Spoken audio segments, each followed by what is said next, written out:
दोस्तों, स्वस्थ भारत की परिकल्पना जब आप करते हैं तो ऐसे कौन से बिंदु हैं जो सबसे पहले आपके दिमाग में आते हैं? अगर हम आपसे पूछें तो सबसे पहले आपके दिमाग में जो शब्द आएगा वो है स्वच्छता। ऐसे में हमारे प्रधानमंत्री नरेंद्र मोदी ने स्वच्छता को लेकर स्वच्छ भारत मिशन का एक कैंपेन लॉन्च किया था। ऐसे में 2 या 3 बार उन्होंने खुद इनिशिएशन लेकर इसे और ब्रॉड लेवल पर आगे बढ़ाने का और जन जन तक पहुंचाने का कार्य किया था। मगर आप जब पडरौना के जिला अस्पताल में आते हैं, अस्पतालों के अंदर जहां स्वच्छता की सबसे ज्यादा जरूरत है और जहां स्वच्छता को लेकर सजग होने की सबसे ज्यादा जरूरत है, वहां स्थिति जिस तरीके की है उसकी तस्वीरें हम आपको दिखा रहे हैं। जिला चिकित्सालय रविंद्र नगर आते हैं तो ये लाइन पढ़ेंगे आप कि हम आपके शीघ्र स्वस्थ होने की कामना करते हैं। लेकिन जब इस तरह की तस्वीरें एक तरफ दिखती है, बैनर पे कुछ और, वास्तविकता में कुछ और, तो बड़ा सवाल खड़ा होता है। आप सामने देख रहे हैं कि किस तरह से कूड़ा करकट और बायो वेस्टेज किस तरह से यहाँ पर निस्तारण किया जा रहा है कि वो पूरी तरीके से बजबजा चुकी है। यहाँ पर एक तरफ तस्वीरें देखेंगे कि किस तरह से कूड़ा करकट बिखरे यत्र तत्र बिखरे पड़े हैं और वहीं पे बायो वेस्टेज का भी मैनेजमेंट का ख्याल नहीं रखा गया है। बात होगी तो ये सबसे ज्यादा सेंसिटिव जगह की तस्वीरें हैं जहां पर सबसे ज्यादा स्वच्छता की जरूरत होती है। एक तो मरीज पहले से बीमार होता है, उसकी इम्यूनिटी पहले से कमजोर होती है। ऐसे में जब वो गंभीर बीमारी से ग्रसित होता है, ऐसे में इस तरह से जब लापरवाहियां बरती जाती हैं तो उनको अन्य दूसरे बीमारियों का भी खतरा बरकरार तो रहता ही है, उनके साथ आए तीमारदारों के लिए भी बहुत ही बड़ी मुसीबतों को खड़ा करता है। ऐसे में देखेंगे किस तरह से यहाँ पे सिरिंज, बायो वेस्टेज किस तरह से यहाँ पर रखे गए हैं। इसका बकायदा सरकार द्वारा भी निर्धारण किया जाता है। प्राइवेट चिकित्सालयों से लेकर सरकारी चिकित्सालयों में अलग अलग बॉडीज बनाई गई हैं मॉनिटरिंग की करने के लिए, ताकि इन सभी बायो वेस्टेज का निस्तारण सही ढंग से हो सके, जिससे दूसरे तरह की अन्य बीमारियां संक्रमण न फैलाएं। जिला चिकित्सालय का ऐसा कोई कोना नहीं बाकी है जहां पर इस तरह से गंदगी आपको देखने को ना मिले। कोना तो छोड़ दीजिए, मुख्य सड़कों पर भी गंदगी का अंबार लगा है। तो ऐसे में बड़ा सवाल खड़ा होता है नगर पालिका से भी कि क्या नगर पालिका वहां पर जाकर कूड़ों का निस्तारण नहीं करती है? क्या बायो वेस्टेज के जो अलग अलग बॉडीज बने हैं वो उसकी मॉनिटरिंग नहीं करते हैं? और ऐसे में खुद थोड़ी ही दूर आगे डीएम साहब का भी कार्यालय है, तो क्या उनका यहाँ पर कभी आना जाना नहीं रहता है? आम जनमानस में इस बात की संकेत है, इस बात का रोष है, लेकिन वो भी कहें तो किससे कहें? कई बार शिकायतों करने के बावजूद किसी तरह की कार्रवाई नहीं हो रही है। अभी जिला चिकित्सालय पे लगातार हमने कवरेज दिखाया कि किस तरह से वहां पे लापरवाहियां बरती जा रही हैं। चाहे एक्सरे रूम की बात करें तो कभी वहां पर फिल्म खत्म हो जाते हैं, तो कभी किसी मरीज के साथ गलत इंफॉर्मेशन वहां पर दे दिया जाता है। तो ऐसे में कभी दवाओं का शॉर्टेज भी आपको दिक्कतों का महसूस होता है, तो कभी पता चलता है कि मेडिकल सर्टिफिकेट के नाम पर भी पैसों की अच्छी खासी वसूली की जाती है।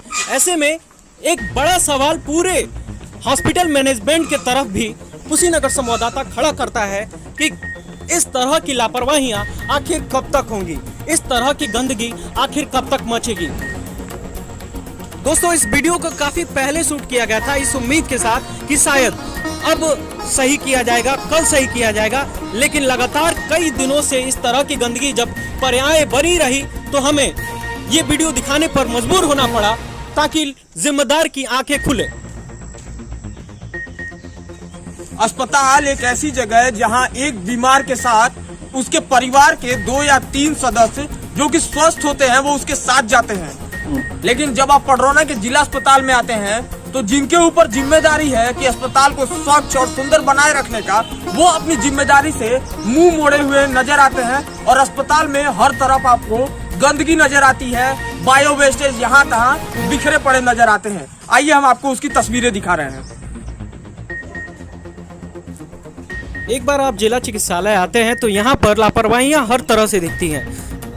हॉस्पिटल प्रशासन की तरफ से साफ सफाई का तो प्रबंधन नहीं दिखता है, वहीं यहाँ पर जो मरीज आते हैं, उनके तीमारदार आते हैं, उनकी भी लापरवाहियां साफ साफ दिखती है। जहाँ तहाँ पीकदान लोगों ने बना रखा है, पान खाकर, गुटखे खाकर यहाँ वहाँ तत्र वत्र गंदगी फैलाते रहते हैं।